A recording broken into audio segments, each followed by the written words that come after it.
I was asking myself many times, am I watching the same United team? Like, somebody wake me up. Is this the same Man U that I've been watching for? Because truth be told, they were phenomenal.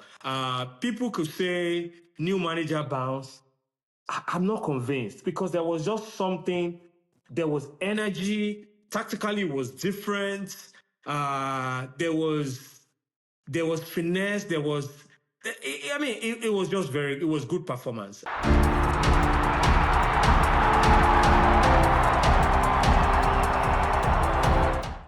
All right, guys, welcome back. Another episode of TRUBench. Sorry, last week we didn't come on the show. There were no Premier League games, and the AFCON fever Somebody was got to upset. me. Got to me personally. I was Somebody upset. was upset. I will not even lie. I was upset. So Missed the yeah, Premier but we League, have to right? pick it up again. And I mean, football never stops. So why should we stop? As we said the last time, we have a guest on the show. Sukkie likes him. I like him too, but you'll find out why Sukkie likes him especially. Because it's gonna be 2 against 1 for the most part today. But I'll let him introduce himself. His first name is good, and how long you've been supporting the club that you support. Over to you. My name is Kunle. I am a Man U fan, a staunch Man U fan, and I've been a Man U fan for Everybody's say frozen. What's 22 going on? years, and it's been a great experience so far. Yeah, fantastic. What made you, very quickly, why, I mean, what's the backstory for deciding to be a United fan? Okay, so then when I was watching football, when I started watching football, I used to stay with an uncle of mine. He was a Man U fan. So as I fell in love with the game, I just fell in love with Man U too. So nothing Okay. special. It was just influence. Like all of us get influenced one way or the other by family members. So that's One noted. person or the Let's other. jump right into it. There's no other way to start beside reviewing AFCON. AFCON has come and AFCON has gone. I thought it was an exciting month of football, just watching the games, analyzing the games, and just being passionate about what we're looking at. It was unfortunate that the final ended the way it did yesterday, and I'd like us to start from there. I thought it was a good game of football. If you put everything together, but leading up to that final, there's been a lot of allegations and complaints by fans and even officials about the officiating of the tournament, and that was really disappointing because it was like we went forward in the last AFCON at Cote d'Ivoire because everyone around the world was talking about how good the officiating was. I remember watching a video of even Mourinho saying that officials in Europe should go and learn how to use VAR from AFCON, about how quick it was, how accurate it was. So how do you go from that to this allegations that were put forward from game to game? I mean, there were allegations in the Morocco Cameroon game. It continued in the Morocco Nigerian game, and yesterday you couldn't take it out of it. To the point where a goal was disallowed, penalty was Common awarded. team Morocco. Yeah. I mean, you could say that, but I'll let you guys jump into it. To the point where the Senegalese team walked out of the field. There had to be conversations, negotiations for them to come back, and then the game resumed. Penalty was taken. Penalty was lost. That's another talking point. My Moroccan friend, when we're chatting earlier today, and he mentioned that Diaz penalty, the comment from him was, he should be prosecuted. I was like, is that serious? He said Yeah. for playing the penalty like that, he should be Yeah. prosecuted. I'm like, yes. And I felt his pain because if that was Chukwueze Or it will be or prosecuted. Iwobi or Osimhen playing that kind of penalty, I'm not sure if it's prosecution is what I will use. Let's leave those colorful words out of this podcast. But how do you guys see AFCON generally, but starting from the final that we saw yesterday? Okay, so I would say that I think African football is growing. We've seen a lot of underdogs perform so far in this competition. Um, African football has come to stay, and it's not just African football, football in general. In football, I don't think there's anything like an underdog again. If you don't bring your A game forward, you can get defeated. You can get defeated, really. So I just think in general, African football has improved. If you look at the infrastructure, um, in Morocco, it was awesome. I saw a lot of videos online. I wasn't there. I saw a lot of videos online about the state of infrastructure. It was awesome. Morocco is even ready to host the World Cup. And I'm sure a lot of other African Yeah, the countries state would of our want to infrastructure on emulate this this. call is not great. Yeah. You're still going in and out, talking about infrastructure, right? Altogether, I think was a really great competition. If we start with what happened yesterday, I've never seen that before, where a team will leave the field. I think any other part of the world, they would have declared the other team winners if you walked off the field. I mean, left to me, I don't see. You didn't agree with the penalty, but the rules state that the referee's decision is final. So whether you agree with the penalty or not is inconsequential. You should stay on the field and play the match. But I guess it's a final. There's a lot riding on it. There's a whole lot riding on it. It's a significant game. It's not just a final. This is a cup that you can't win again for the next 4 years. So I get all of that, but still, it doesn't justify walking off the field, in my opinion. Yeah. Yeah. I mean, but they came back to the field. He missed the penalty. I've never seen such, even under the most immense of pressure. I've not seen that kind of penalty. I've seen horrible penalties. I mean, we saw some in the Nigeria-Morocco game.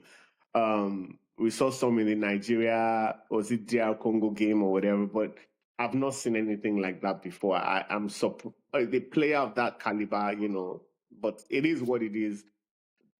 Senegal went out and won the competition. Good, congratulations to them. I would say definitely, and I'm not being biased. When we talk about the best team won, I think on the day yesterday, Morocco or Senegal, either of them wins that game is fine. I wouldn't say. I think it was a good game of football. Either of them could have won the game, and it would have been fine. But I think when I watched that Nigeria-Algeria game and the games that preceded that game, Nigerian games that preceded that game, Nigeria should have been in the finals of this competition. By all means, based on quality, not just because I'm a Nigerian. And if you really ask me, the best team in this competition so far was Nigeria, if you ask me.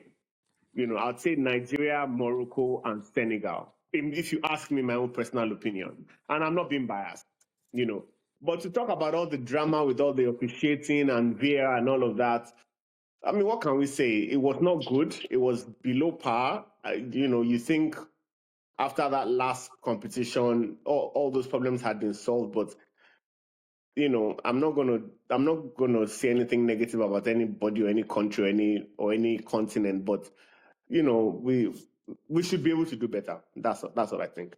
We should be able to do better in Africa. I mean, well said. It was part of my struggle that, and I think I noted this in our uh, pre podcast analysis to say that in competitions like this, sometimes the most complete team might not be the eventual champion. And I think that's probably what you were alluding to, Sukkie, in your last comment. I Yes. agree with you that I think the top three teams were in no particular order: Morocco, Nigeria, and Senegal for sure. But did the absolute best team lift the cup yesterday? I'm not sure. And that happens in competitions because sometimes you scale through the part that you go with can be much. I mean, you could argue that the part that Nigeria and Morocco were was much tougher than the part that Senegal came through, Senegal. Mm-hmm. which was the same way last AFCON, where Nigeria's path to the final was a bit more straightforward than the other side. And Cote So, I mean, d'Ivoire. that Yeah. happens. That's competition football. And, we take it the way it is. Not minding the problem and the chaos of the final. It is what it is. It happened. Congratulations to Senegal. They did well. Before we leave AFCON, because we can have the entire show dedicated to AFCON, and we'll still not finish all the conversations and the talking point. But I wanted us to talk a little bit about some of the key players, emerging players, or even established players that we saw that still left us saying, "Wow, this guy is good," or "This guy is still good." I don't know if you guys want to take a few from the Nigerian side, and we all know it. I think I was especially impressed by our midfield as a team. The work that he did with that midfield, the changes that he made the midfield really solid. But a standout player for me, and is someone that we've seen for 10 years in the Super Eagles, but it was like we were watching a completely different player. A It's brand Alex new player. Iwobi. I think it was just phenomenal in this competition. He played really well. You're kind of muted. I think I did that because Okay, I yeah, think I agree with you. One day, Alex yeah, Iwobi has evolved over the years. The Alex Iwobi we knew 5 years ago, 2 years ago, it's not the same Alex Iwobi that we know now. Like he has yeah, really, really improved. He has The really guy improved. is. His gameplay is phenomenal. And Yeah. before people used to drag Alex Iwobi. People used to drag Alex Iwobi whenever he plays for Nigeria, but now the story is different. People are just praising him because he has really improved. His game sense, football IQ has really improved. I yeah, mean, yeah. he's definitely a player that I would. Absolutely. He's definitely a player that I would say right now. When I talk about intelligent footballers, I would definitely mention his name for sure. Yeah, absolutely. Definitely, yeah. Yeah. Yeah, I'll definitely mention his name. Another player that was impressed by his performance, and I think I said this immediately after their first game, Amad Diallo. It was fantastic in this tournament. And the reason why I was particularly impressed with him was that it was, you know how you see a player in their playing for their club and they are one player, they are phenomenal. And when you slot that same player into the national team, they disappear. Hamad Yeah, Diallo, if you're a Man U fan, and I want to test it with the two of you, to me, if they made that color of the other team members disappear and you see Amad Diallo, you wouldn't know whether it was playing for Cote d'Ivoire or for Man U. It was the same. It was it doing was it the the same same player. way. It was cutting it. It was the Matter same of fact, player. I was very I will impressed by even that. argue that he performed better at AFCON because Yeah, you maybe, could tell maybe, that maybe it their Yeah, wasn't I manager think playing gave him. against he top performed top better. players all the Yeah, time. he had a Yeah, lot more freedom playing for Cote d'Ivoire. You could tell that he had a yeah, lot more freedom. His movement was very different from when he plays at Man U because there was still a lot of restriction at Man U, with Ruben Amorim. So I agree with you, Wally. Absolutely, he was very very impressive for me. Quite impressive. yeah, Um, yeah. I guess it's a little bit tired. He didn't play so crazy this past game, but I was even surprised that they slotted him right in. Another coach might have I think given he was a him, bit tired. a Him and rest. Mbeumo looked Yeah, a bit tired, if you ask me. yeah.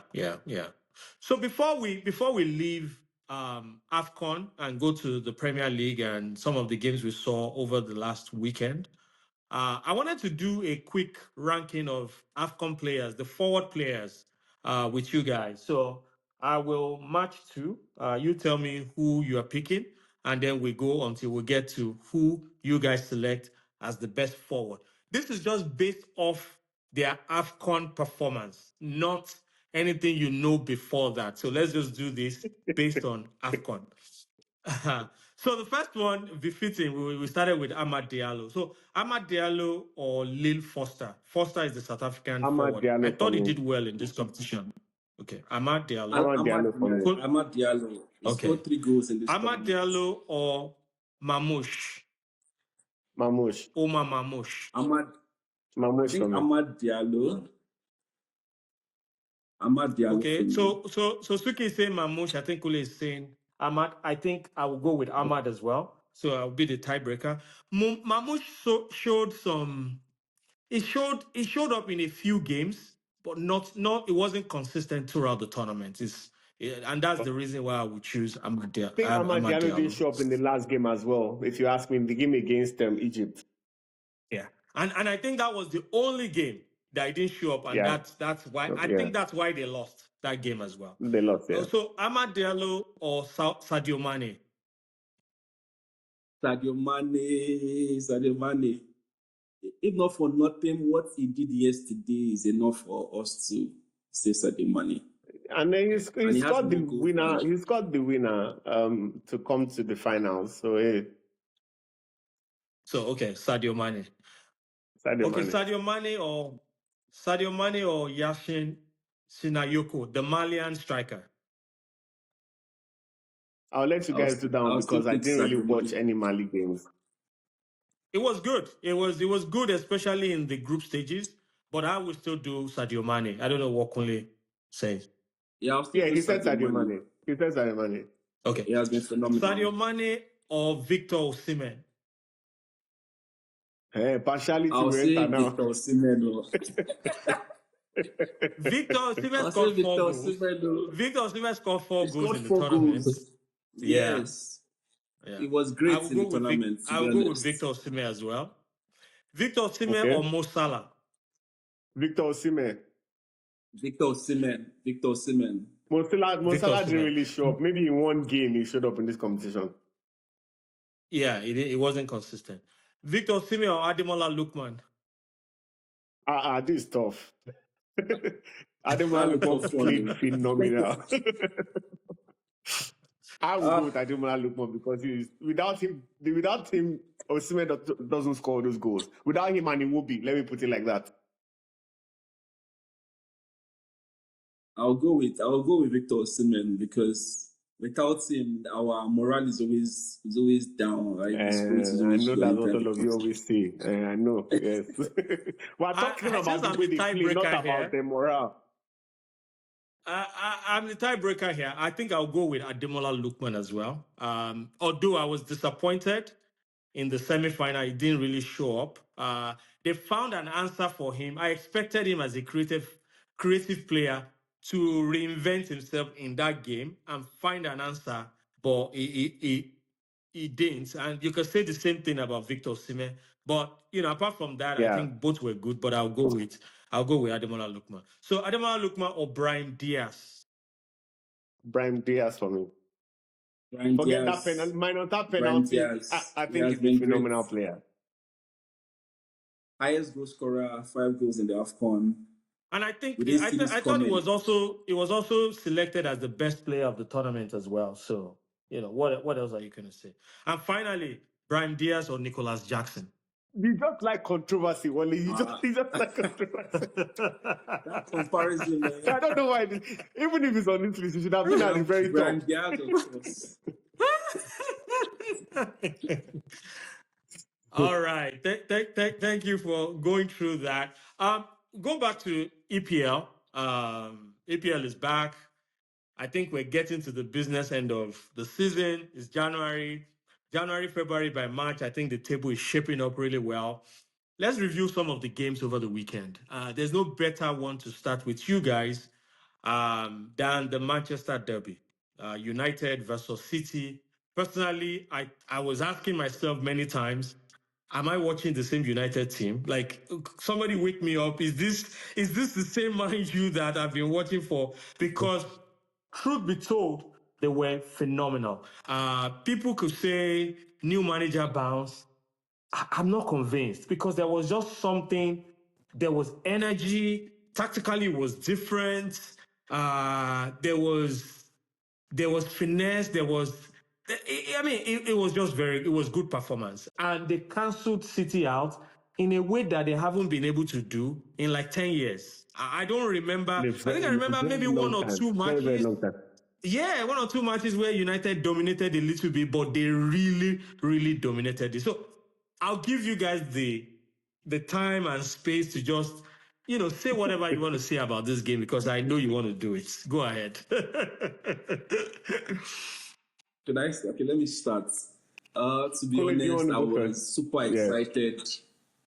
Yeah. I was super excited on Saturday. Like, I was jumping all over when the attempts, the shot on targets came in, when the goals came in, I was jumping all over because it's been a really long time I've seen Man U play like that. I was really enjoying the synergy between the players, the energy, the combinations between the players. It's like it's a new Man U, the birth of a new era, like something old has left and something new has come. And kudos to Michael Carrick. Whatever he did, it's worked, and it worked perfectly. I just hope that it's going to be continuous. It's not just going to be a one-off thing. Going into the game with Arsenal, we want to see the same thing. And if he does well, perhaps it might even be our new Sir Alex Ferguson. So it's really exciting times for Man U fans. Yeah, I mean, I heard Carrick and Alex Ferguson, but I won't jump into it. Sukkie, I mean, your analysis of the game. So I'll start. I'm going to say two things. First of all, I'm not happy that City have beaten us 6-1 under Sir Alex Ferguson, and they beat us 6-3 under Ten Hag. This was our opportunity to really, really, really get some kind of revenge in the bag. But unfortunately, and I can't blame the players, maybe I blame them for not holding their line to the last second. 3 disallowed goals that were very, very close. We hit the bar twice. So I'm very upset. And they had only 1 shot on target. I'm sure this is Manchester City's lowest XG ever, 0.45. I'm positive that this is. I haven't done my research, but maybe they've gotten lower last season when they were going through that dip in form. But that's why I'm really upset that we could have taken this game to them and gotten better results. But it's okay. We won the game. We dominated the game. New manager bounce. Honestly, I thought that was what we'll see. But when I watched that game, it was a tactically sound game. Everybody came to the party. From the defense to the midfield to our attacking line, everybody came to the party. Everybody knew their work, their job. Like Kunle said, the synergy between the players, I have not seen that in a long, long time. Where the players understand each other, know where everybody is at every time. Communication was sound. I mean, it was just back to front, a tactically sound game. Of course, I saw that our team members are not that fit.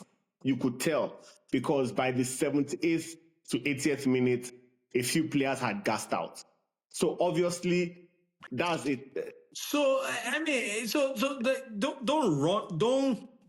don't make that conclusion without considering the fact that the energy level with which they would have executed a game like that to perfection, the way you describe it, would require more.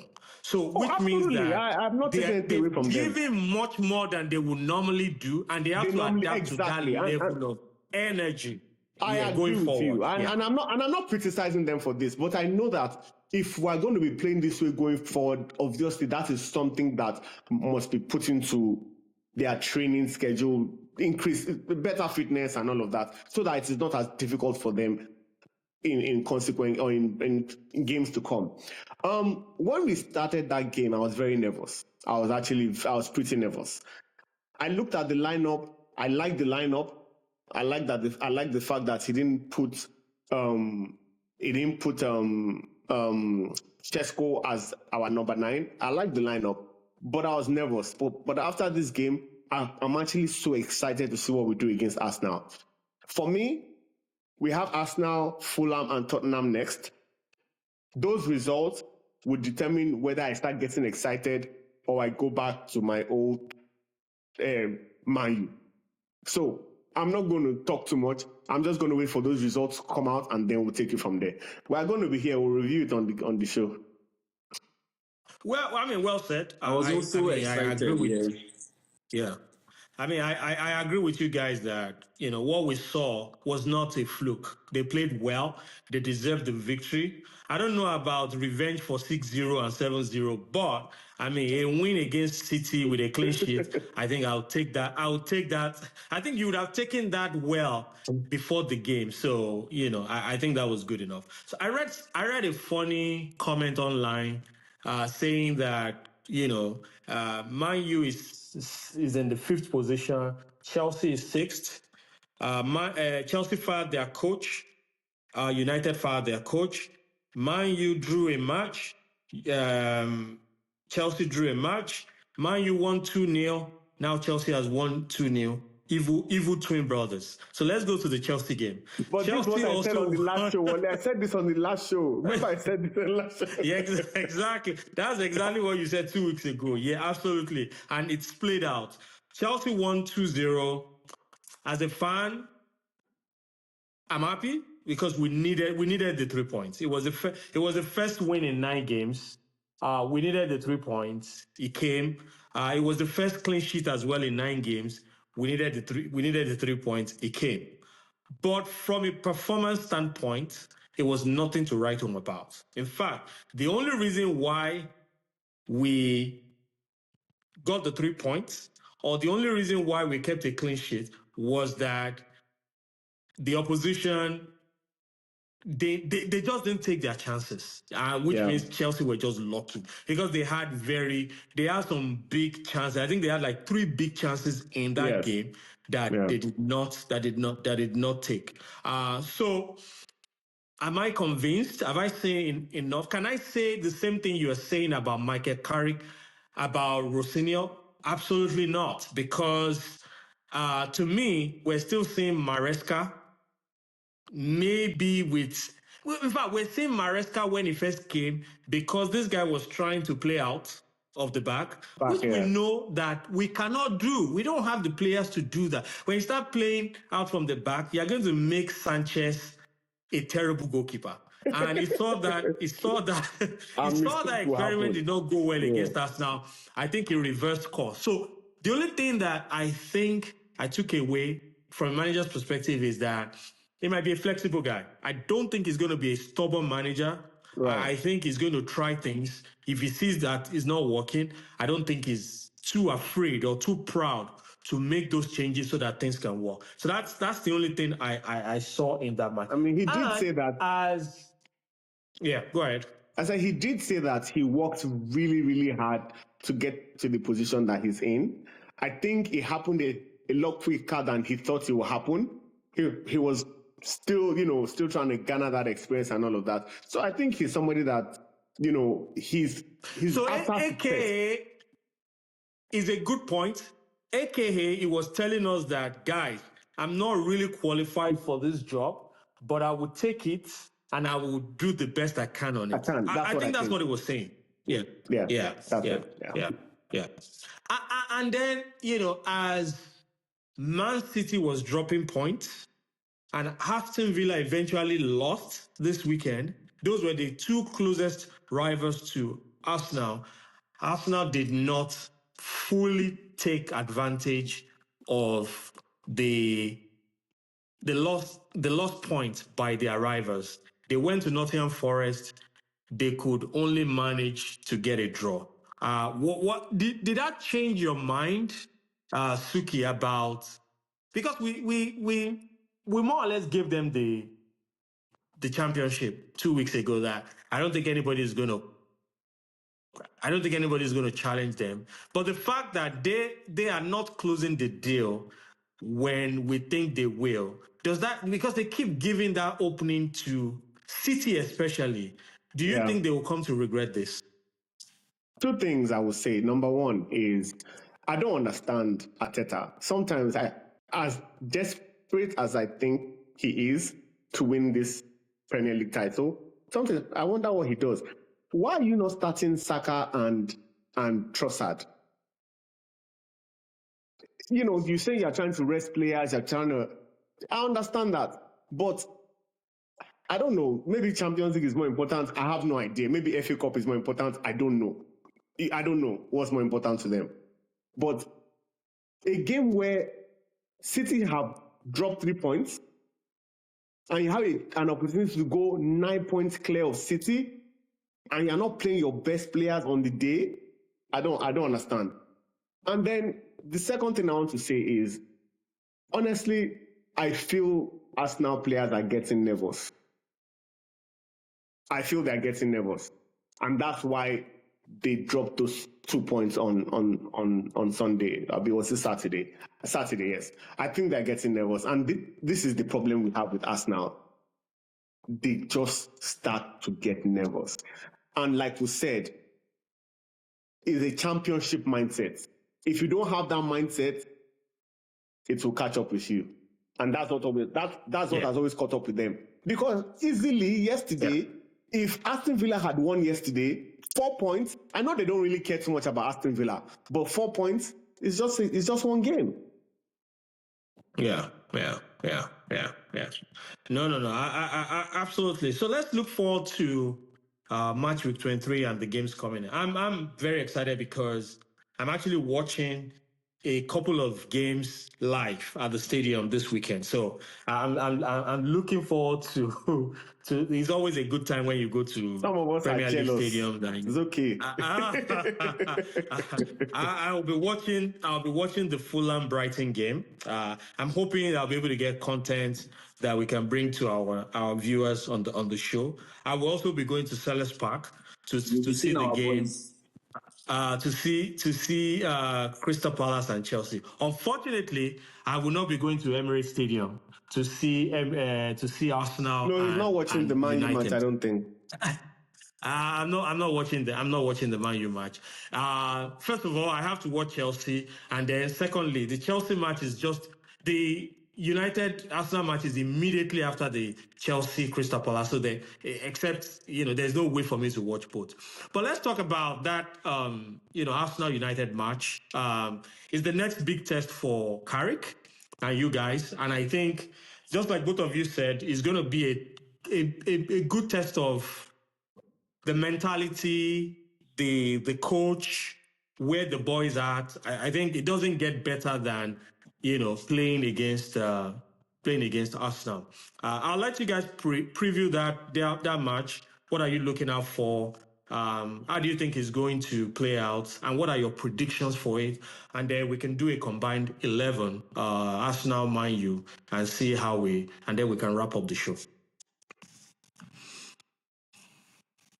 Okay, so for me, I think Man is going to go into that game with the same energy they went into with Man U, Man City, because I think the spirit is now very high, and for me, I see Man U winning that encounter. Arsenal seems to be dropping the ball now. They had the opportunity to extend the gap over the weekend, and they didn't. So I think Man U is going to capitalize on that. I'm sure Arteta will be really nervous this weekend, having Man U, destabilize his former boss, which is Pep Guardiola.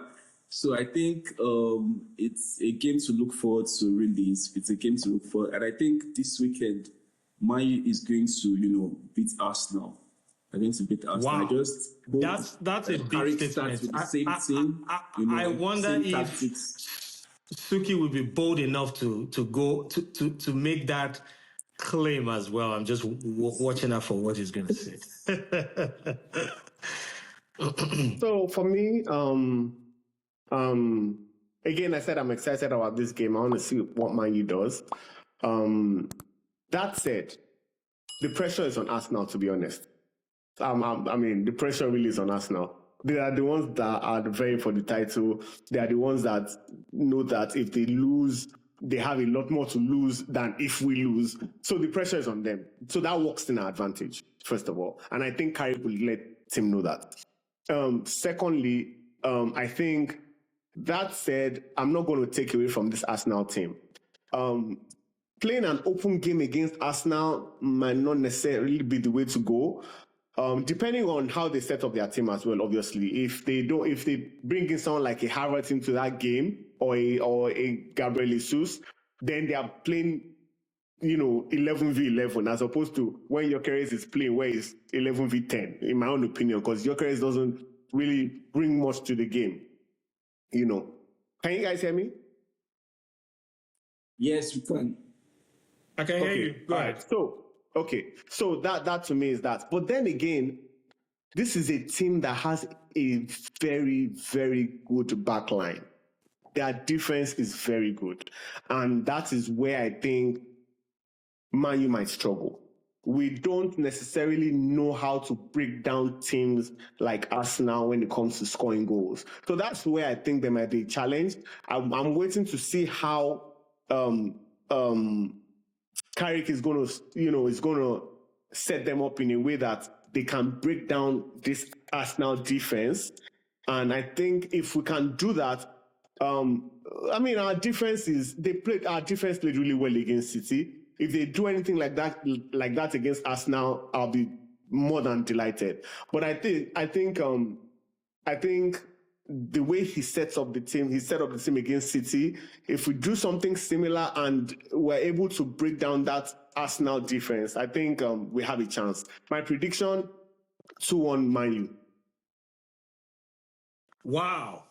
I didn't know Suki would be this bold to say that. But what I think this game will be determined by the United fullbacks and how they are able to cope with Saka and Trossard. I truly believe that is going to determine how this goes. If Diego Dallo and Luke Shaw comes to the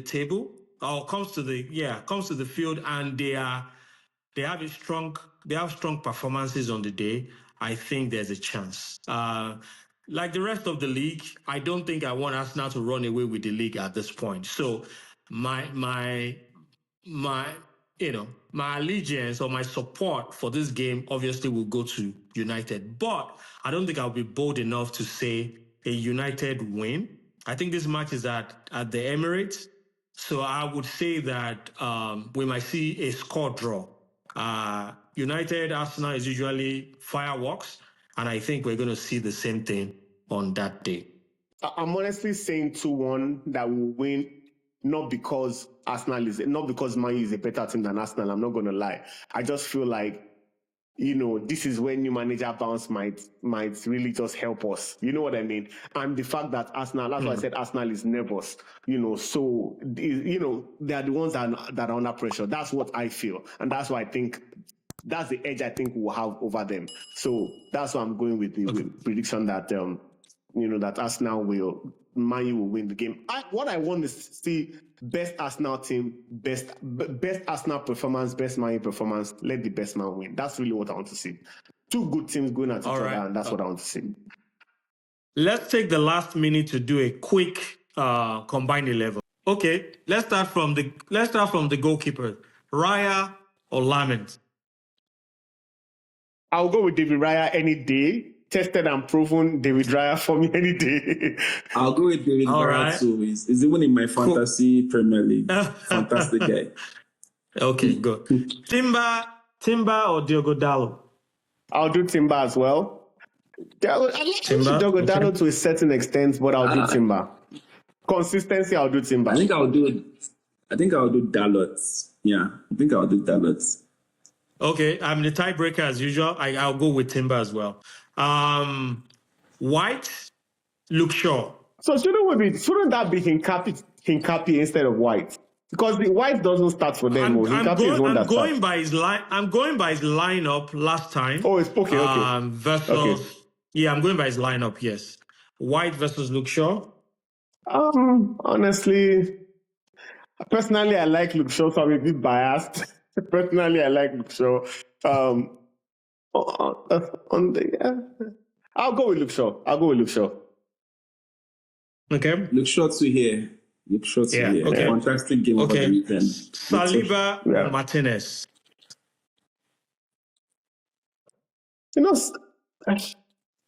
I'll go with Saliba. I'll go with Saliba for sure. Okay. Saliba is a great guy, but I think I'll go with Martinez. You go with Martinez. Okay. Tie break, I'll go with Saliba as well. Who do you say you're going to go with? Gabriel or Saliba. Okay. Yeah. Gabriel or Maguire?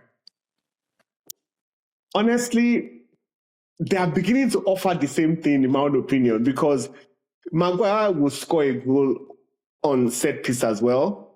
But Gabriel, I'll be loyal to Maguire in this one because Maguire played phenomenal this past weekend. I'll go with Maguire. He played a really great game. I'll go with Maguire too. Maguire, okay. Maguire. Zubimendi or Kobe Mino? Zubimendi for me. Mino needs to develop to that level. He's not there yet. Okay. Yeah, he needs that consistency. Zubimendi too for me. Yeah, the next one will be interesting. Rice or Casemiro? Rice. It's not interesting. It's Rice. Right, definitely Rice. Because we're talking about need for Mino to develop. Casemiro, yes, but not this current Casemiro. Saka or Amad Diallo? Saka. Odegaard or Bruno Fernandes? Bruno, yeah. Bruno too. Wonderful guy. Trossard or Dogu? So now we're comparing Trossard to Kunle instead of Dogu. Okay, I go with the line again. Because I'm going with the setup of the new man. I'm going with the setup of the new manager. Trossard and Dogu, I'll go with Trossard. Okay, Trossard. Trossard is a big game. He always shows up for big games. Always shows up. Yeah. And finally, Gyökeres or Mbeumo? This is it. I'm upset. How can you put Gyökeres and Mbeumo in this? No way, please. Put Šeško, not Mbeumo. No, Šeško is not going to be in your 11. He's not going to be in that first team. We know that. Yeah, so I'll go with Mbeumo for sure. Yeah, absolutely. I think that's it. Thank you so much, Kunle, for being on the show. It was nice having you on the show. Thank you very much. Please go ahead and like and subscribe to the channel. We need our followers to subscribe. If you like our content, please subscribe to the channel. All right. Sure. We'll probably have you back on the show some other time. It was also awesome being here, sharing football knowledge with you and Wally. Absolutely. I'm looking forward to our next meeting. Thank you. Absolutely. We'll definitely have you back on the show. All right. Take care, bro.